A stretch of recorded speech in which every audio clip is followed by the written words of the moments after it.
We are live from the Downingtown compound. We had some great sunshine here a minute ago, but the lighting is down, and that's probably good for you because you don't have to see my ugly mug as well as you could have. Your questions on Penn State, not only Penn State football, but basketball are welcome, and we're going to do this till 12:20. This is the first Q&A. We're going to do these every Wednesday for the winter. And we're trying to tailor them to what you want to talk about, what you guys are curious about that we maybe don't write about, or stuff that we do write about. But anyway, stuff that you're curious about. It's a different kind of time at Penn State than it has been the last few years, because not only is recruiting time coming up, and save your recruiting questions for Greg Pickle because he's a lot better at it than I am, but everything else I'm game for. But basketball all of a sudden has become an issue, and a huge game tonight for Penn State basketball against Indiana. They have been a little better than I think anyone thought they had a right to be, with three big freshmen playing a lot of minutes, and especially Mike Watkins. They are 3-2 in the league for the first time since 2011. That hasn't happened in 5 years, and before that, a long time. It's a situation where if they win this game tonight, anything is possible in the Big Ten, because Indiana is not the Indiana that we've seen in the past.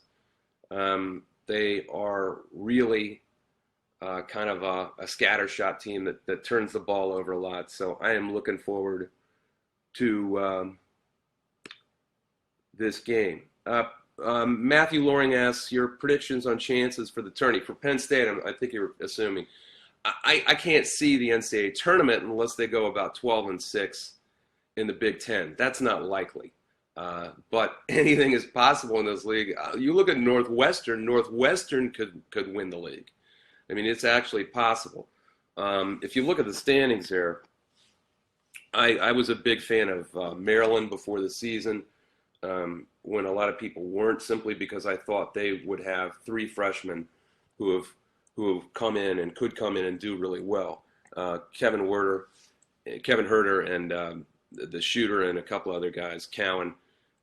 They are leading the league. This is a team with another bunch of freshmen. They're 4-1. Wisconsin 3-1. Michigan State 4-2. But they all have better resumes. Michigan State's lost 7 games, including the one in the Palestra. But Penn State just didn't really have any quality wins during the non-conference season. They did okay, but they got slammed by Cincinnati.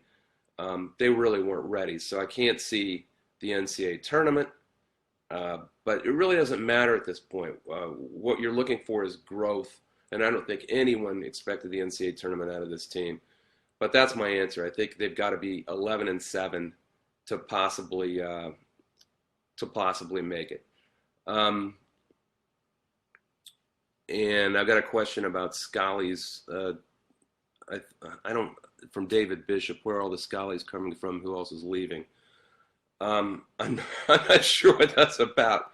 Is that, I guess that's if you're talking about basketball, I have heard some rumblings that maybe it's possible, and every year this happens, but there could be a departure or two, and maybe you get a Scully one place or another there. But Penn State has never really had a stable roster. Oh, football. Okay. Well, I'm like I said, ask Greg Pickle the questions about that stuff, about recruiting and scholarships. What I can tell you is I'm really optimistic about the offensive line. And I think you could see this season what Matt Limegrover means to this team.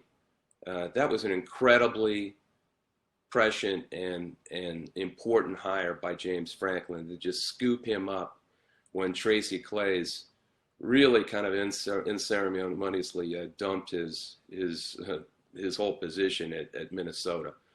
I don't think you can underestimate how important Lime Grover was on this team. Remember, they were down to like 5th and 6th string offensive tackles at one point.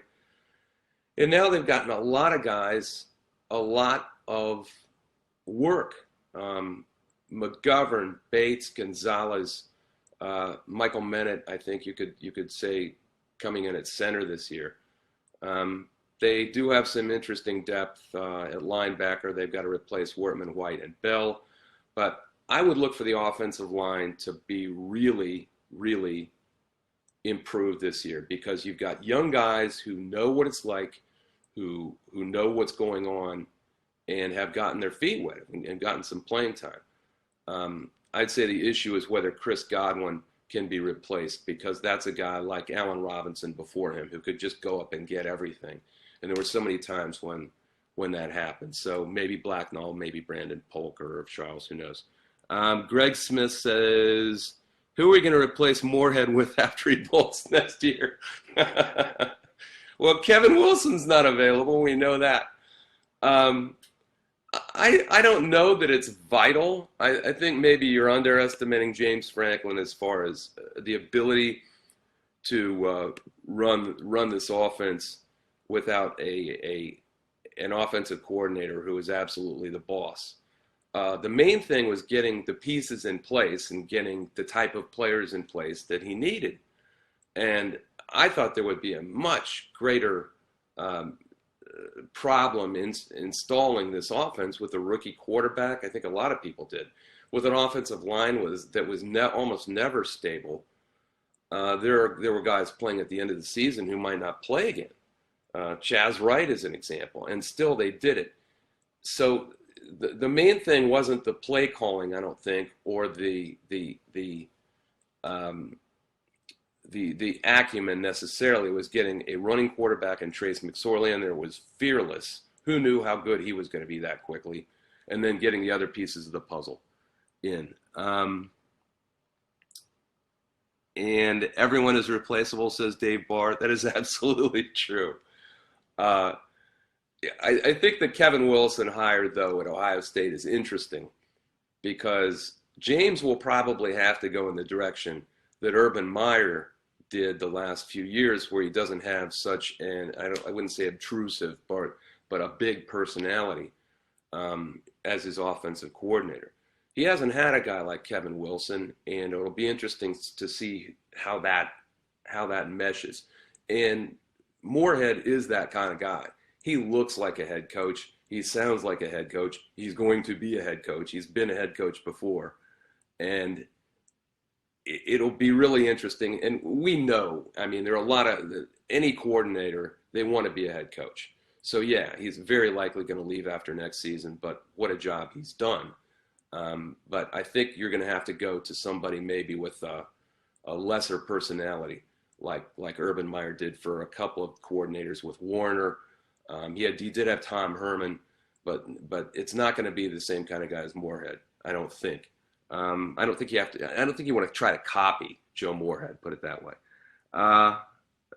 Best road game food is where? From Annette Boyer. I would say actually Penn State has the best food. There are a lot of great places around, but I think you're talking about restaurants. I'm a big fan of Wisconsin and Iowa, both for their fans and their food. If you go to Iowa games at Kinnick Stadium, it's actually in a neighborhood, and people are grilling out on their front lawns. If you've never gone to Iowa, and chances are a lot of you haven't, it's hilarious, because it's almost like you're driving through a neighborhood and then up pops a giant football stadium. And all those people are out grilling on their lawn. They grill everything you can imagine. You can go up and buy stuff off of people's grills. So Iowa is like one of my favorite places. Mike Schultz says the Kevin Wilson hire was a coup. The OSU offense could be scary. Your thoughts? Well, see, they've got a lot of young players who I don't think had direction under Warner, their previous offensive coordinator, and who really kind of took over after Tom Herman left for Houston, was basically an offensive line coach. So was Steve Adazio, who Urban had at the end of his Florida tenure. I agree. I think Urban Meyer knows exactly who Kevin Wilson is. They both were forerunners of the zone option read offense. Wilson at Northwestern, Urban early at Kent State. But I think his needs a little freshening up. They're both, excuse me, I got a cold. They're both heavy on inside runs. What Urban wants to get away from, I think, is running the quarterback. And he's beaten up Barrett. He shouldn't have done that, and I think he knows that. He didn't want to depend on it. But also, their wide receivers were kind of directionless. If you look at the difference between Penn State's wideouts and Ohio State's, huge difference. The connection between the quarterback and the wideouts. Barrett never had that with those guys. I think there's a chance that Kevin Wilson fixes that up. Kevin McGoldrick, I know him.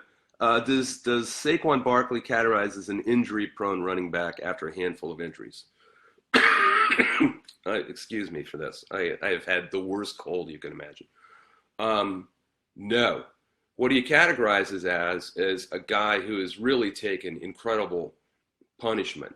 I mean, all the times that running plays have been blown up where he really had to take a hit before he was had any momentum in the backfield. Those hurt because a lot of times you're driven back, you're driven onto your shoulder or a place where you're not ready to fall. Sometimes being ready to fall and going forward is one of the best things that a running back has going for him. Excuse me. Woo! They were afraid this was going to happen. We're going to have to cut this short, but it was only 10 minutes anyway.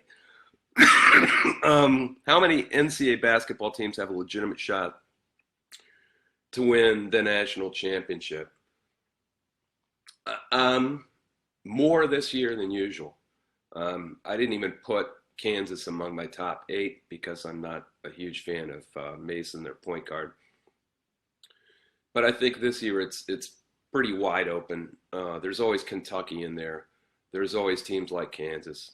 But there are a lot of teams that have traditionally had great programs who don't this year. And the Big Ten is completely wide open. I mean, anybody can win it. Even Northwestern can win it. Because the tough guys, really you're talking about Wisconsin and maybe Purdue, and that's it. And Purdue's never done it before. The favorite has to be Wisconsin. But who's the Big Ten going to throw into the national fray? I mean, there's no one higher than a 5th seed right now. So anyway, hopefully next week I will feel a little better. We'll do this again next week. We're going to do it all winter, 12:10 to 12:20 on Facebook Live. So thanks for this, and thanks for your questions, and I'll see you next week.